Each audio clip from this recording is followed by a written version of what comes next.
Hello, welcome to the Irish Independence coverage of Euro 2024. My name is Shane Brennan. I'm joined by Dan McDonnell, who is in Germany. And Dan, you were there at England's game where they managed to pull off a penalty shootout victory, the second kind of big one on the Gareth Southgate. But you mentioned in your piece there today that the England players seem to be much better individually than they are as a team. And that is certainly how they managed to pull off a victory here today.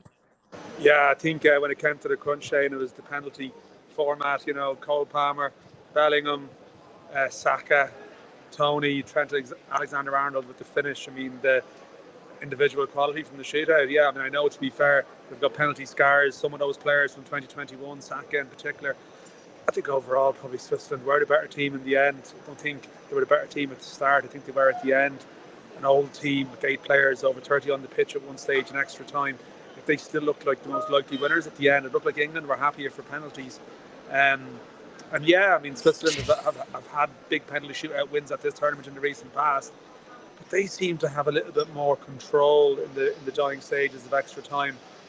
And England, yeah, I mean, they just keep on going, not impressing anyone, but winning. And the tournament, as sort of people suspected when they ended up in that half of the draw, it is still opening up for them.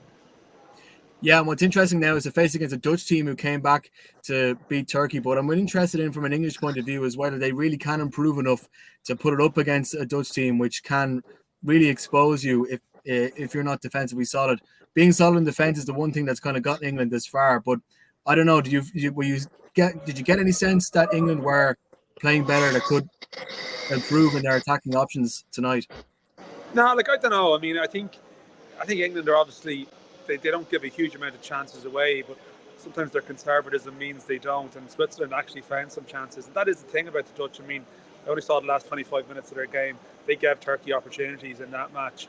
They haven't been defensively solid in the tournament. Gary Breen spoke about it at the start of the competition. But I guess what they do have is maybe a bit more belief going forward than some of the teams England have faced, I think.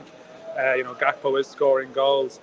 They do have bit of creativity, even though the levels that they've hit in the competition, it's unclear. England haven't conceded many goals, but I'm not sure if they've been defensively rock solid. It's just a product of collectively maybe they don't take many risks to expose themselves to those chances. So, and it's a good semi-final.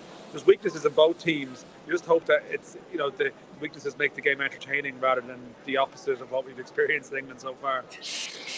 Well, one game that was entertaining was the one you were at on Friday between Germany and Spain. Spain coming up with a fantastic extra time winner.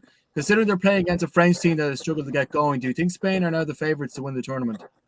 I think they probably should be on form. I mean, if France normally would be, I'd say France, but their levels just are not raising their levels at all.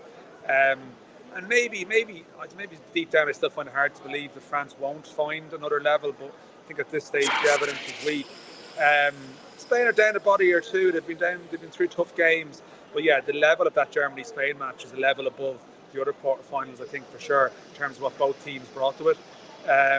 So I think Spain probably deserve their that, but I don't think you could be resounding about it. Probably just trains banging away here in the background. It's always a bloody train station. But I think Spain probably deserve their favourites, but narrowly so, just narrowly. I think there's no doubt that that's the better half of the draw. I mean, it's obvious, stating the obvious, that that's the case. I guess they do have an extra day to rest whoever plays in that game for the final. So even if it is a grueler, physically maybe it shouldn't have that much of an impact. Okay, well, I understand you're on the move. You've covered a lot of football, and we still have a few great games to come. So please make sure you follow all of our Euro 2024 coverage on the Irish Independent. But for now, Dan, thank you very much. Thank you, Shane.